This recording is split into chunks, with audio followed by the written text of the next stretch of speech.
dormitory downstairs. I confessed my feelings to Willow with deep affection. But she turned around and threw herself into the arms of a rich, handsome guy. The onlookers started chanting. Kiss, kiss.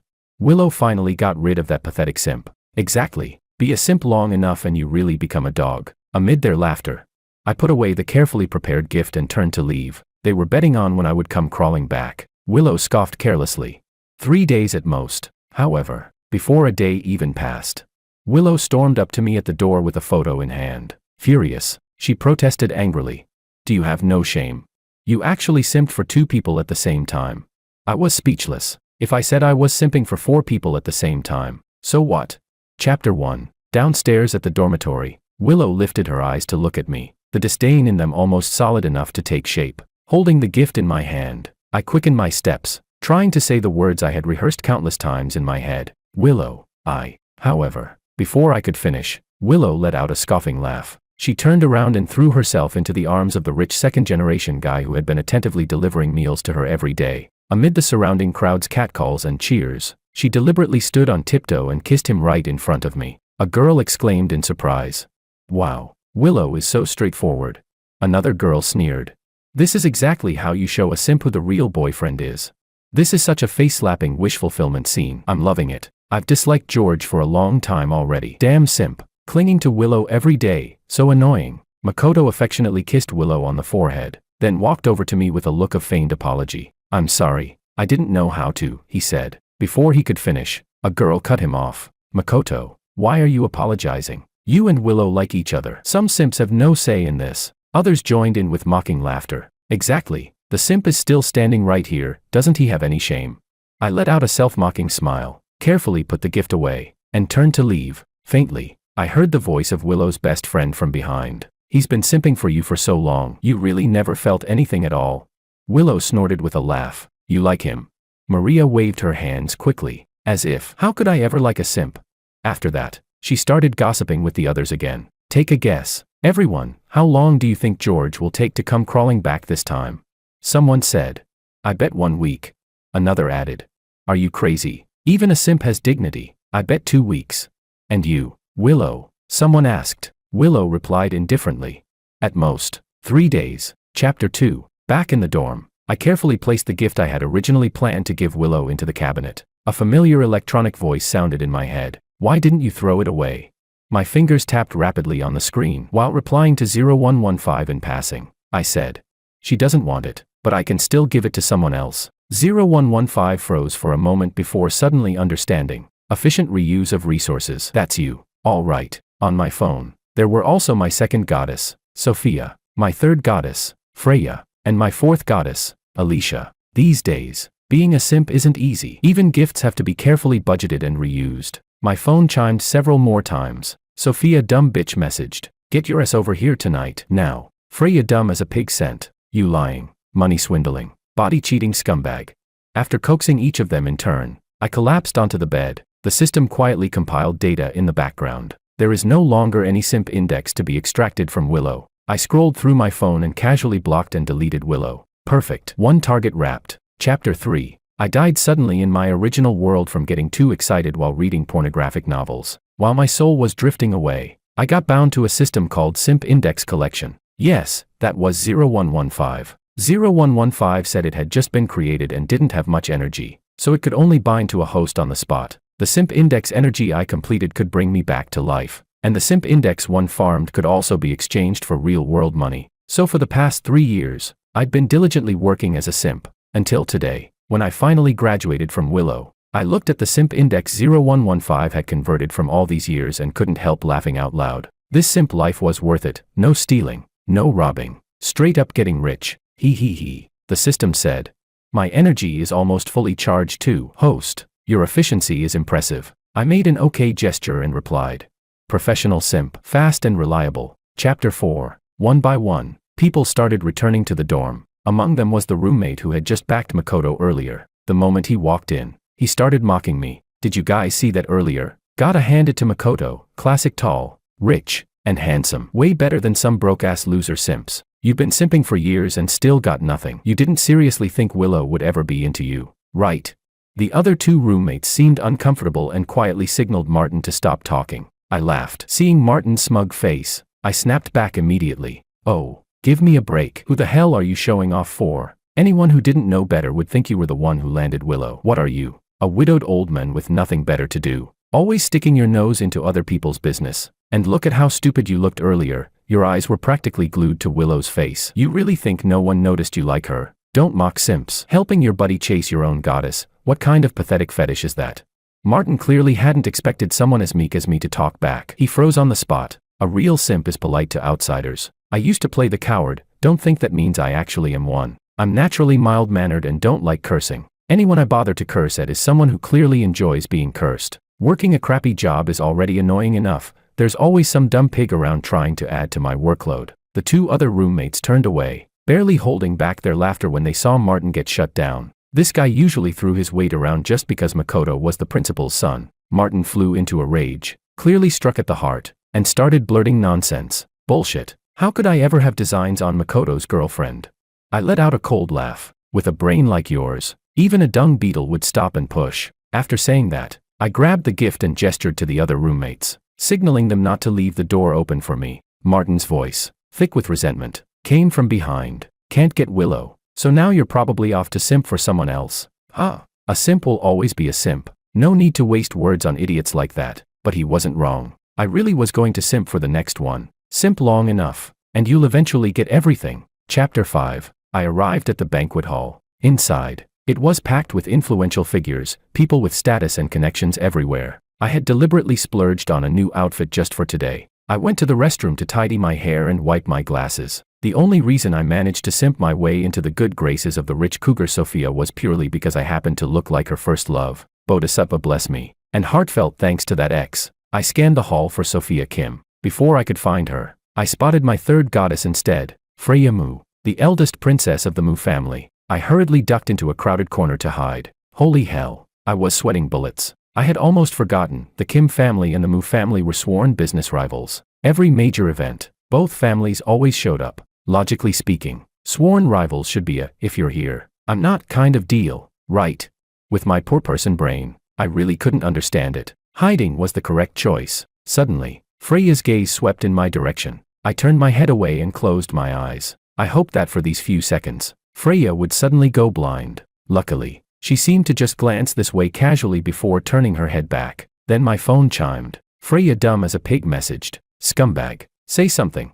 I looked up and saw that Freya had rejected invitations from several gentlemen. I typed back, "What's up?"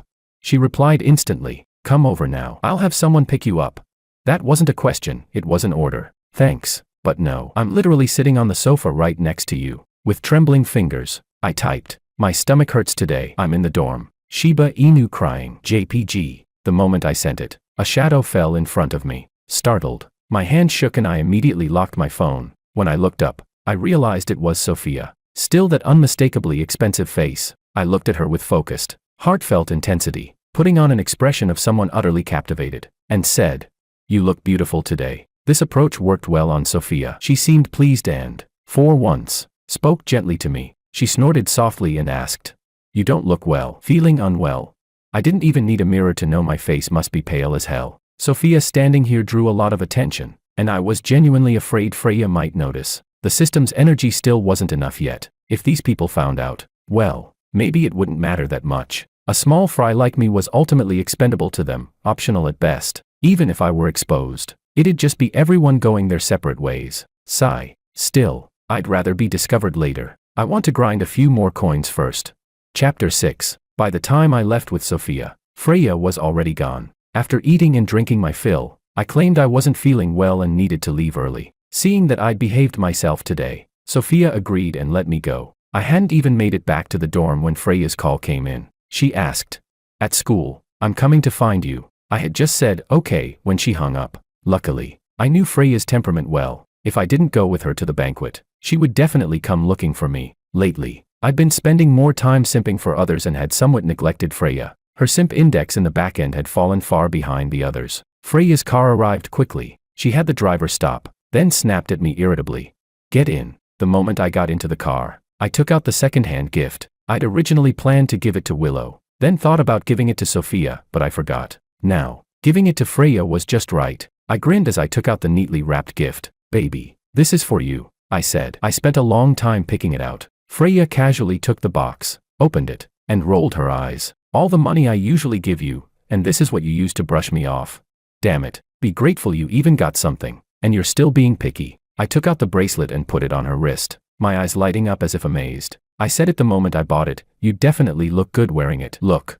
I raised her hand so she could see. The system's trembling voice sounded in my head. Host, you really lie without even blinking. Of course I do. At a moment like this, even the slightest wrong look and I'd be dead on the spot. Freya didn't look at the bracelet at all. She stared at me with resentful eyes. The fact that it was second-hand jewelry did make me feel a little guilty. I glanced around awkwardly and said, "What? Touched by me? Wait a sec, I'll go order a ring right now and propose to you." The moment she saw me open the Pinduoduo app, the air around Freya instantly turned icy. She turned her head away and let out a cold snort. That snort said everything she wanted to say. It meant, "You're not worthy." I slowly wiped the smile off my face and turned my head, staring blankly out the window. My mind was completely on the simp index in the background. It was skyrocketing all the way. All money. All money.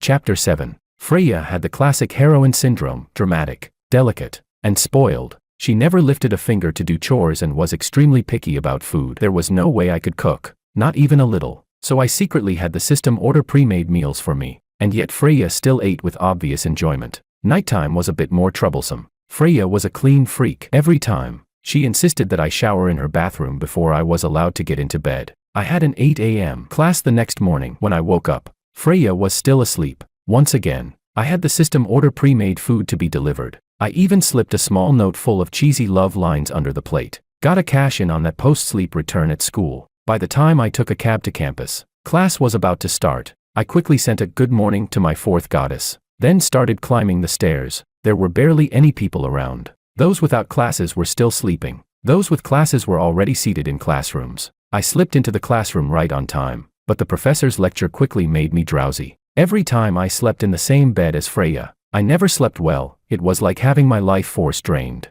Half asleep, I chatted with Alicia. Alicia happened to be a female professor at this university, 28 years old, young and beautiful. You could say, she also had class today, just in a different building. We'd agreed to have lunch together at noon. Originally, Wednesdays were supposed to be for eating with Willow, but yesterday, Target no one wrapped, so no more worrying about time allocation. Alicia told me to wait for her in the classroom after class. I packed up slowly. Everyone else rushed off to eat, and soon I was the only one left. Just as I stepped out of the classroom, a slender figure appeared in front of me. She suddenly rushed toward me and grabbed my arm tightly. Caught off guard, I was knocked back several steps. When I came to my senses, I realized it was Willow. Her eyes were red, her gaze full of fury. "You blocked me, and went off to simp for someone else." I scratched my head and laughed it off. "What are you talking about?" She pulled out a photo from her bag, biting her lip as she said, "I didn't go to the banquet yesterday. Guess I missed a great show." I focused my eyes, and my vision went dark. In the photo was me, standing beside Sophia at the banquet. At that moment, Willow looked like a cat with its fur standing on end, screaming hysterically, "You bastard. Is it fun simping for two women at the same time?" At the same time, the back door was pushed open. Alicia's figure appeared in the doorway. She smiled lightly and said, "What's going on? Sounds lively. Whether it's fun or not, I don't know. All I know is, you're all about to ruin me." Chapter 8. I swallowed unconsciously, forcing down the urge to run. I knew things might blow up someday. I just didn't expect that day to come so fast. My eyes darted between Willow and Alicia. Since there was no simp index left to farm from Willow anyway, I shoved her aside and turned toward Alicia, explaining, "I'm not close with her," which was true enough. I'd simped for Willow for so many years that no matter what I did, she treated me like I was invisible. When she was in a bad mood, she'd coldly watch her friends mock me. When I brought her water, she'd take it, twist the cap open, and pour it straight onto the ground. When she didn't need anything, she never thought of me. But whenever there was physical labor, suddenly I was indispensable. Back when I still wasn't a master of time management, Willow once called me out. She claimed she wanted to hang out together, but in reality, she just needed me to deliver an umbrella. Delivering the umbrella would have been fine, except that damn woman snatched my umbrella and left me to walk home in the rain myself. The next day, I had a terrible cold, yet I still had to grit my teeth and go to work, continuing my life as a simp. The only consolation was that the simp index from that round had been pretty substantial. Chapter 9. Alicia glanced at me lightly. I couldn't read the emotion in her eyes, and I had no idea whether she believed me or not. But I wasn't worried about Willow exposing me. With her spoiled rich girl temperament, she never wanted anything to do with me in the first place. Now that I'd flat out denied knowing her, the emotional whiplash alone would be enough to make her storm off. Sure enough, the moment Willow heard what I said, her face fell. A storm churned in her eyes. She snorted coldly, "TCH, like I even know him." With that, she kicked the door hard and stormed off in a fury. Once she was gone, I finally let out a sigh of relief. I wrapped an arm around Alicia's waist and said affectionately, "Wife, why did you come so late? I've been waiting forever." Alicia turned around instead, staring straight at me. "TCH, don't tell me she didn't buy it." I took a step forward, trying to pull her into a hug. As expected, I was pushed away. A look of disgust appeared on Alicia's face. She reached into her pocket, pulled out a pack of wet wipes, and thoroughly wiped the spot where Willow had grabbed me, over and over again. Then she stood on tiptoe and lightly kissed me. After that, she took out another wipe and carefully cleaned the spot on my lips she'd just kissed. All right, fine. Even though she didn't say a word, I still felt completely scolded. Alicia had a serious case of dual personalities. The current version of her was cool, restrained, and had an extreme obsession with cleanliness. But once night fell, she became someone else entirely. Passionate, uninhibited, maximum contrast. One night, it was past 8 and I was still at Alicia's place. That was when I personally witnessed her second personality. To be honest, not only was I shocked, the system was so stunned it couldn't even speak. At night, Alicia seemed to lose that damned cleanliness obsession altogether. She sucked my fingers into her mouth. After she was satisfied, she changed into a different battle outfit, straddled me, and then just held me while sleeping. The contrast was so overwhelming that I lay there wide awake until midnight. Yet nothing happened all night. After that, I never brought up that night to Alicia, and she seemed to have no memory of it either. I smiled and raised both hands in surrender. All right, it's clean enough. Let's go eat. Chapter 10. I had lunch with Alicia and farmed quite a bit more Simp Index. After that, I decided to give myself a small break for the day. None of my dorm mates had classes. Those dating went on dates. Those working went to work. Martin, as usual, finished a round of sarcastic mockery before heading out too. I lay on my bed watching videos with the system. The system said excitedly, "This one is really good."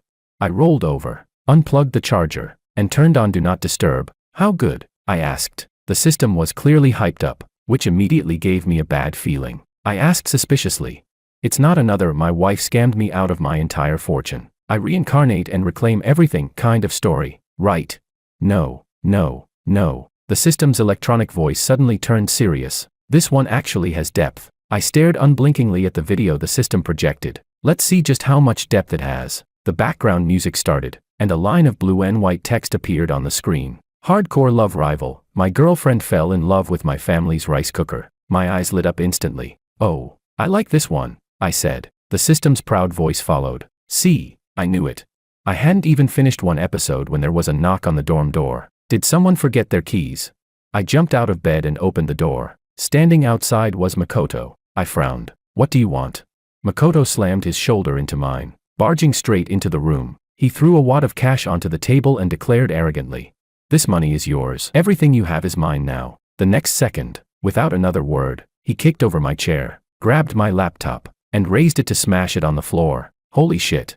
I grabbed his wrist, yanked the laptop back, spun around, and slapped him hard across the face. "Are you sick?" I snapped. "Then go get treatment. Don't come here acting like a lunatic." Makoto glared at me with clenched teeth. "Why the hell aren't you dead yet?"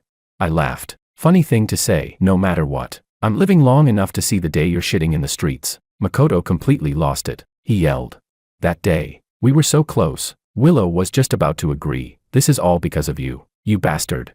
With that, he swung his fist at me, and got kicked away by me in one move. I laughed. "Wait, what? You two were already making out in public and she still didn't say yes? What kind of deranged man and woman combo is that? You two are honestly a perfect match." Makoto froze for a second, unable to refute it. The next moment, he suddenly staggered and fell to the ground. What? Does this guy's reaction time come with lag? I slowly turned around. Sure enough, Willow was standing behind me. I might have been the one who hit him, but this acting was way too fake. Willow looked at Makoto. In silence, he struggled to his feet, then he left without looking back, utterly disgraced. What the hell was that about? I turned to the person who absolutely should not have been here and asked, "What's your deal? Sneaking past the dorm supervisor just to make such a big scene?" That sentence seemed to hit Willow right in the chest. She coughed twice. She said, I came to find you. Of course I have a reason. I'm not exaggerating. Every time she comes looking for me, it's always to mess with my life. The air around Willow felt subtly tense as she asked, "Why haven't you come looking for me lately? If I can't farm simp index from you anymore, why would I?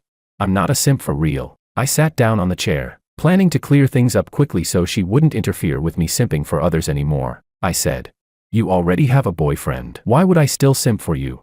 Willow frowned. "What do you mean I can't if I have a boyfriend?" She suddenly realized what she was saying, stumbled over her words, and took a few steps toward me. "No, that's not it. I don't. That day, I didn't actually kiss him." She rarely explained herself, yet now Willow looked genuinely aggrieved. I nodded. Oh. She clearly hadn't expected my reaction to be so flat. Looking flustered, she began testing the waters. She said, "Then that photo from that day, it wasn't you, right? And that woman." I raised one finger and cut her off. "That was me. You didn't see wrong." I almost wanted to laugh. I finally understood why I couldn't farm any simp index from Willow anymore. It was because Willow had caught feelings. In our line of work, farming simp index, the biggest taboo is the goddess falling in love, because once the system determines mutual feelings, the numbers stop counting. I said, "I don't know whether you and Makoto are together or not, and I don't want to know." "Willow, I liked you for 3 years. I'm really tired. I tried to squeeze into your circle. I tried to please your best friends, but they always looked down on me and found me annoying. Do you know why?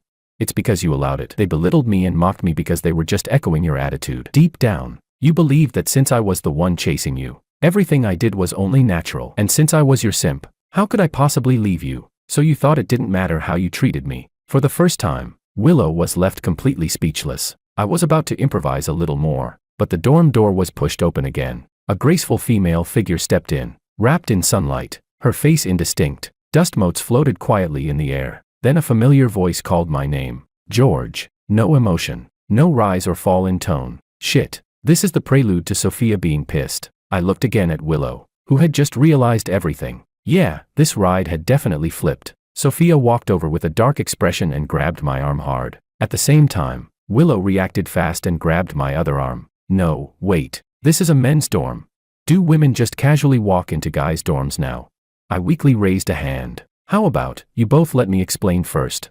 Chapter 11. In the end, the explanation never actually happened. The three of us ended up dragging and pulling each other out of the dorm. By the time we reached downstairs, the old guard at the entrance saw me looking like I had one woman on each arm. His eyes practically popped out. Then he got it, and even secretly gave me a thumbs up. "Sir, what exactly do you think is going on here?" Sophia got into the car with me. Willow followed right after. Seeing this, Sophia said coldly, "Get out." Willow didn't back down either. "Wherever my boyfriend is, that's where I am." Sophia looked at me, her gaze icy. "Boyfriend? Nope, absolutely not. I am not taking that blame." I hurried to explain.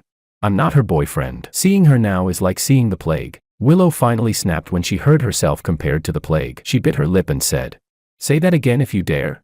I immediately lowered my head like a coward. "All right, fine. Both of you teaming up to bully one honest man. Ah." The silence in the car was so oppressive I felt like I could hear my own execution countdown. After turning off Do Not Disturb on my phone, I realized Sophia had already called me once and sent a message. At the same time, I noticed something terrifying. With these two sitting together, I couldn't farm any simp index at all. 2 massive zeros hung in the back end. I hurriedly pinged the system. "System, what's going on? Why can't I even farm Sophia's value anymore?" The system ran a quick check. "I've looked over the back-end data. Everything seems normal, unless Sophia too. Impossible. Sophia has her own first love in this world." When we arrived at the Villa District, I finally realized Willow also lived here. She didn't even list that in her profile. Wasn't she supposed to be just a campus belle type? I shrank into the car seat and played dead. Sophia knew my habits far too well. She said coldly, "Get out." I shuddered, then immediately scrambled out of the car. Chapter 12. So the current situation was this. Willow knew I hadn't only simped for her. There were 2 others out there. Sorry, actually. 4 in total. Heh. Willow was so furious she started pacing in place. I sat on the sofa watching her walk back and forth, utterly confused. "Why are you even mad? Back when I was simping for you, you didn't like it anyway." Since I couldn't farm Sophia's simp index anymore either, I decided to go full screw it mode in front of both of them. Sophia brought over a plate of cut fruit. I reached out to grab some, but my hand was stopped halfway. Sophia frowned. "Wipe your hands." That familiar wet wipe again. Sophia looked far calmer than Willow. That reassured me a little. Worst case scenario, it's just bridge goes back to bridge. Road goes back to road. The only reason I could even simp for Sophia in the first place was because I looked like her first love. Who in their right mind would give up a pearl for a piece of fisheye? Still, losing 2 farming targets in 2 days hurt like hell. My heart ached. While eating fruit, I noticed the 2 women sitting not far away, seemingly discussing something. The system said. They're probably uncomfortable knowing they were simped for by the same guy. So now they're agreeing not to let the other one spread what happened today. After finishing the last slice of apple, I clapped my hands and stood up. There shouldn't be anything left for me to do here. I had originally been worried they might team up and have someone deal with me. After all, I knew the Kim family's methods. If they didn't kill me, I'd at least be skinned alive. Thankfully, they were both well-educated, refined people. They didn't resort to anything that brutal. Still, for some reason, I felt uneasy. While the 2 of them were still talking, I quietly edged toward the front door. I pressed my fingerprint onto the handle to unlock it. Suddenly, several alarm sounds blared. The noise immediately caught the attention of the 2 women behind me. Willow hurried over and grabbed my arm. "What are you doing?" I let out an awkward laugh. "If I said I just wanted to go out for a walk, would you believe me?" Sophia snorted coldly. "Scared?" "I fear nothing, especially not questioning." I looked at Sophia with a lazy grin. "Since everything's out in the open, I'll head back first." I turned, ready to leave. Sophia's cold voice froze me in place. "Don't want your legs anymore." "Wait, how did this suddenly switch to a crime drama?" Willow frowned in disagreement. "Sophia, don't be like that." Sophia walked toward me, casually brushing a few loose strands of hair behind her ear. "Some people won't behave unless they're taught a lesson." My breath caught. The system screamed in my head. "Whoa, simp index just turned into corruption value." Huh? What the hell is that? I'm not covering performance metrics for another department. Willow seemed to take Sophia's words to heart and nodded in agreement. "You're right. I'm this dishonest. Who's to say there aren't others besides us?" "Oh fuck. Please don't let this flip any further." Willow tapped her cheek with a finger, as if suddenly remembering something. "That day, the one with..." I immediately covered her mouth. I was just asking the professor about a problem that day. With just one Sophia already talking about breaking my legs. If they found out there were 2 more, I'd be dead for sure. Willow calmly nodded and didn't say anything else. After that, the 2 of them seemed to reach some kind of agreement. On the surface, it still looked like mutual dislike, but something felt different. I cautiously asked the system, "Are we close to full energy yet? I seriously feel like I can't hold this together anymore." Before things blew up, I thought I was an invincible war god. Now that I was actually here, I was scared half to death. The system replied, 10% left. On the other side, the 2 women seemed to hear something. A cold, ominous glint flashed through their eyes. Chapter 13. Because those 2 toxic women were watching me way too closely. On campus, Willow followed me around every single day. Off campus, the 2 of them guarded me together. As a result, I hadn't seen Alicia for many days now. She didn't like chatting on the phone. And Freya, I didn't know what was going on with her either. She seemed busy these past few days, disappearing after just a few messages. I put my phone down in the restroom and let out a long sigh. Is there any chance we can still go back? This situation felt dangerously close to collapsing. The system was still trying to cheer me on. Hang in there, host. I really didn't expect Willow and Sophia to become allies over something like this. Add even 1 more person and we're completely done for. I listlessly echoed. Yeah, 1 more and we'd be. Wait. I have a great idea. Sharing me was probably the last concession they were willing to make. So what if, right now, another person suddenly showed up? As long as I break this deadlocked situation and rush to farm that remaining 10%. Then even if something gets exposed, it won't matter. I'll just bounce immediately. Every day felt like living under surveillance. Willow's best friend almost thought she'd been possessed. Back then, I was the one constantly circling Willow. Now it was the opposite. Wherever I went, she followed. And she even looked blissfully happy about it. Full-on love brain mode. Maria leaned over and asked, "Aren't you with Makoto now?" How to trigger a campus bell in 1 sentence. Willow snapped instantly. "What are you talking about? Makoto and I are completely innocent." After saying that, she turned around to check my expression. "Why are you looking at me?" Too lazy to snap back. I couldn't farm money anymore. And now there was this weird corruption value thing too. This didn't feel like something the Simp Division was equipped to handle at all. I took the water Willow carefully handed me and drank a sip helplessly. When is this life ever going to end? Chapter 14. Freya finally replied to my message. She asked, "Where are you?"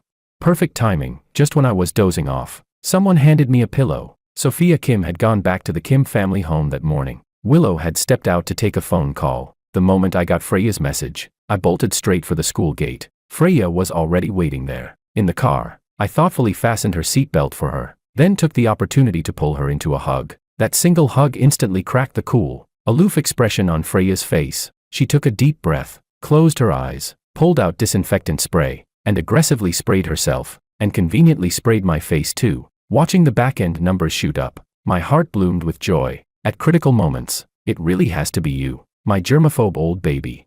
Along the way, I kept holding her hand, then casually touching her thigh. The system's progress bar dropped to just 5% remaining. After that, no matter how shameless I acted, the energy didn't increase anymore. Instead, the simp index kept rising. Could it be that the system's energy extraction had to come from different people? Before I could figure it out, Willow's call came in. She asked, "Where are you?" I pretended to stay calm. "Who do you think you are? Why would I need to report my whereabouts to you?" Truth be told, I wasn't afraid of Willow. However, the very next second, Sophia's voice came through the phone, mixed with faint static. She said, "Where are you?" Not a question, an interrogation. Damn it. So spineless. I'm pathetic. I hung up the phone with a calm face. Freya looked puzzled. "What's wrong?" I shook my head. Then, right before my impending doom, I delivered a legendary money farming line. "Freya, when the day comes that you're tired of playing around and don't want to anymore, come back and find me. This promise never expires." Such a brain-dead, peak simp line. Flawless. As expected, Freya laughed, though the smile never reached her eyes. "What? You're going to wait for me forever? You want me to marry you?" I looked at her with utmost devotion. She scoffed. "Don't flatter yourself. How could I ever marry you? Do you think you're worthy?"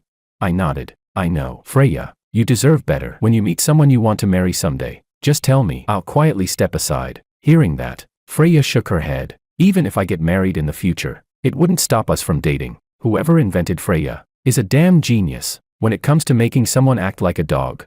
She's truly a master." Chapter 15. Freya suddenly received a phone call. The car stopped on the side of the road, and, just as expected, Willow and Sophia rushed over. Freya looked displeased as she stared at Sophia. "What did you mean by what you just said?" Sophia let out a cold snort. "What do you think I meant? You didn't seriously believe George actually likes you, did you?" Freya frowned and looked at me, as if trying to confirm something. Willow, as if she'd seen something utterly ridiculous, said, "Don't look at him. What kind of truth do you expect from a heartless scumbag?"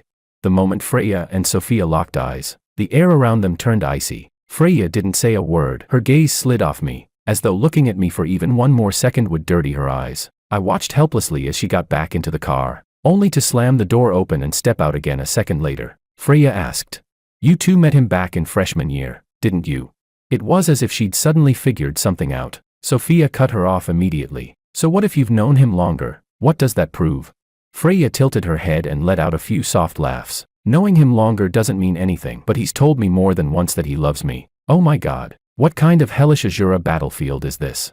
Freya usually didn't think like this at all. I tapped the system in my head. "This situation is kind of falling apart," the system replied. "I don't understand it either, but I do know this: if the three of them can't reach an agreement, host, you'll have a chance to fill the energy bar, then we can leave." Stirring the pot was my specialty, I said. "If the fire's not hot enough, I'll just add more fuel." The system felt a chill down its spine. "Take it easy. Don't forget there's still that corruption value." No need to worry. That corruption value probably belongs to some other department's KPI after I leave. No matter how I looked at it, it had nothing to do with me. I stood there, face pale as a sheet. Willow was the first to notice something was wrong. She rushed over and asked worriedly, "George, what's wrong? Are you feeling unwell?" I staggered a few steps toward the car door and shook my head silently. Willow helped me into the car. Then she turned back toward the other two and said coldly, "The three of us have no right to criticize each other. Who was the one who treated him well from the very beginning? And now you're competing over that. It's disgusting." The other two clearly hadn't expected Willow to snap at them like that. They could only watch as we drove away. The car stopped at the school gate. Just as I was about to get out, Willow stopped me. She pressed her lips together and said, "I was wrong before. I can make it up to you 1,000 times over, 10,000 times over, but I'll stay by your side until you're willing to forgive me." Listen to that. Does that even sound like something a normal person would say? I frowned and looked away. Willow grew dissatisfied and lifted her hand to force my face toward hers. "Look at me." "Fine. I'll look. I'll keep watching you, forever," she said. "I know I wronged you before. I'm willing to change." While Willow was still pouring out her heart, my phone suddenly rang. I said, "Okay, I agree. Willow's eyes lit up instantly. She shook my arm excitedly. Then it settled. You can't go back on it. Go back and rest first. The other two probably won't come bother you for the next few days. Yes. Yes. Hurry up and leave already. That's exactly what I'm waiting for. Don't waste time. She walked away, turning back every few steps. The moment she was gone, I immediately called Alicia back. All my hope was riding on her now. My job only allows me to farm simp index from the female lead and female supporting characters of this small world. I'd tried farming other people before, completely useless. Not a single point. Bodhisattva bless me. Only 5% left. Please, don't let anything go wrong now. Chapter 16. After getting through to Alicia on the phone, I went straight to her apartment. The moment I pressed the doorbell, I heard a click, the door opened, and Alicia lunged at me instantly. Her arms wrapped around my neck as she dragged me straight into the apartment. Holy shit, was that a rear naked choke? She pushed me down onto the sofa in one smooth motion. Impatiently straddling me, she hugged my head tightly against her, soft warmth pressing close, leaving me almost unable to breathe. Alicia's seductive voice whispered into my ear, "You really aren't very well behaved, are you?" Don't tell me, even Alicia knows now. I trembled and tested the waters cautiously. I am well behaved. I eat well, sleep well. Alicia let out an unreadable chuckle. I said inwardly, "System, why do I feel like this Alicia is a bit off?" The Alicia from before always kept a certain distance. In daily interactions, she wasn't as dismissive of me as the other three, but there was always an indescribable sense of separation. There was only one explanation: Alicia's dual personality, a completely different existence from her usual self. I tried to push back a little. I was seriously running out of air. "Alicia," I said. The moment I spoke, she cut me off. "Shoo, don't talk." She pressed my head down, scorching heat brushing against my cheek. "What the hell? This is sick." The system's electronic voice rang out in confusion. "Huh? You clearly haven't even started yet, so why is my energy already full?" "Heaven truly doesn't block every path," I said immediately. "Then what are we waiting for? Let's leave, now." The coins had basically been farmed dry. I'd had enough enjoyment. There was no reason to stay anymore. A series of beeping sounds came from the system backend. The system said urgently, "What's going on? World exit request failed. The energy is clearly full. You can't drop the ball at a critical moment like this." The system kept frantically checking for errors. Meanwhile, I was barely holding things together with second personality Alicia. I tried to regain control. Calm down, calm down. Yandere character settings are not okay." She only escalated, her hands moving more insistently. She said, "You're not allowed to run." "I won't run. I won't run, just calm down first." I replied quickly. Why did Alicia's second personality come out before 8 o'clock this time? How long would it last? Could the failure to leave the world be related to this? The system said.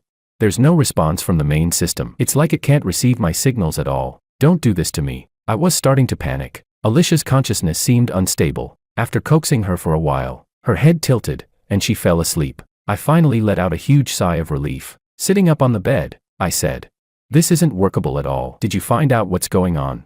The system replied miserably. "I don't know either. This is the first time something like this has happened. I'm asking the senior systems on the forum right now. There's even a forum." Damn, that's advanced. I gave up completely and flopped back onto the bed. Well, since things have come to this, let's sleep first. I gently pried Alicia's hand off me. After a whole day of mental gymnastics, I was truly exhausted. Chapter 17. The moment I opened my eyes the next morning, I knew something was wrong. I couldn't move my hands at all. When I lowered my head, shiny metal handcuffs were hanging right off my wrists. Alicia wasn't in bed. I stared at the cuffs and asked the system, "Can this thing be opened?" The system replied confidently, "Absolutely. As long as it can be opened, that's fine." Alicia was standing at the doorway, holding a bowl of something. I had no idea what it was. When she noticed I was awake, she walked over. She asked, "Are you feeling uncomfortable anywhere?" "What an act," I asked back. "You're still Alicia's second personality, aren't you?" Alicia froze mid-scoop. "What personality?" I let out a scoffing laugh. "I don't know why you're locking me up. You've never liked me that much in the first place. So what exactly are you trying to pull now?" Alicia set the bowl aside and sighed. "I know you're tangled up with other people, but right now, you can only choose me." Hilarious. Every single one of them has said that. At this point, why don't the 5 of us just live together forever? Alicia's expression returned to that original cold detachment. She put the bowl down and left the room. The system's excited voice rang out in my head. A senior system left me a message. I asked quickly, "What did they say?" The system replied, "They said this situation is rare. but not unheard of. Something similar happened before. As long as the energy is full and the host encounters a life-threatening situation, I can force an emergency exit from the world, I immediately asked. Then the money I farmed, is it still there? The system answered decisively. Yes. Then we're good. Now the problem was, I'm locked in here. How am I supposed to create a life-threatening situation for myself? Just as I was brainstorming how to manufacture a near-death experience, a ready-made solution showed up on its own. From another perspective, though, lying in bed and living like a rice parasite is actually pretty nice. Food comes when I open my mouth. Whatever I want to eat, I get. There are games to play too. The only downside, I can't go outside. This is seriously a NEET trap. Once I break out of this world, I'm retiring on the spot, with all the coins I've farmed. I'm booking 10 young models right away. Chapter 18. One morning, on a day when I was just freeloading and waiting for death, someone came to the apartment. The system said it was one of Alicia's students. And here's the key point. This was not an ordinary student. This one was a deranged stalker. Pat deliberately chose a time when Alicia was out on business and quietly opened the apartment door. God knows where this bastard got her fingerprint data from. Through the system's screen, I watched how familiar Pat was with the place. He'd definitely been here plenty of times before, and Alicia never noticed even once. Pat crept into the bedroom. The moment he opened the door, he came face to face with me. I rattled the handcuffs, awkwardly rolled over a bit, and greeted him. Hey, yeah, that was awkward. Pat froze on the spot, but only for a second. The next moment, rage twisted his face. He roared.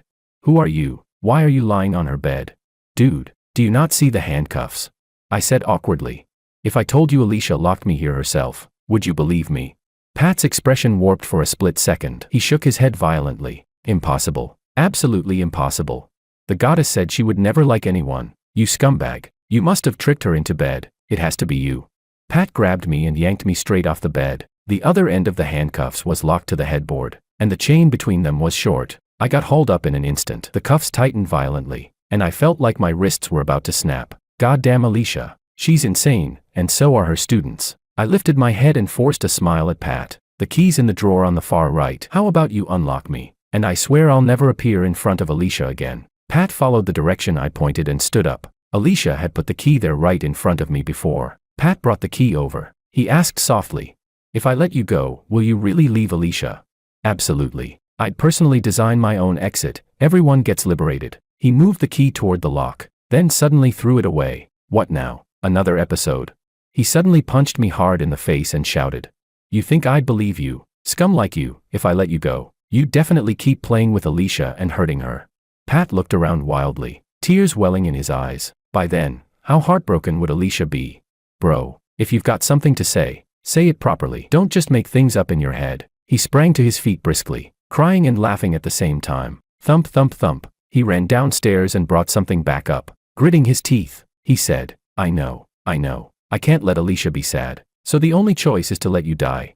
Damn lunatic. I screamed internally. System, can I disengage before I'm burned to death? The system said, in theory, no. You can only be forcibly disengaged once the life-threatening condition is met. Damn it.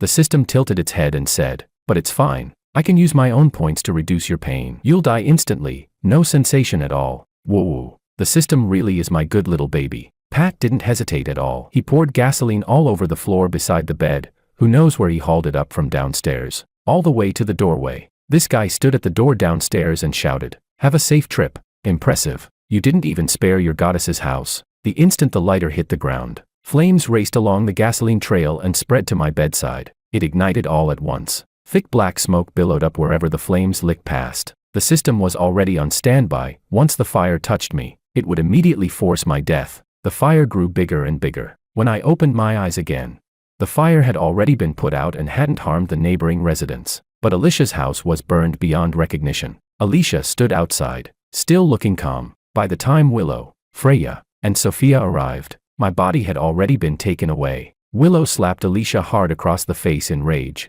Blood trickled down from the corner of Alicia's mouth. Alicia didn't respond at all. Willow screamed shrilly. Why did you lock him inside the house? He's dead. He's dead, do you hear me?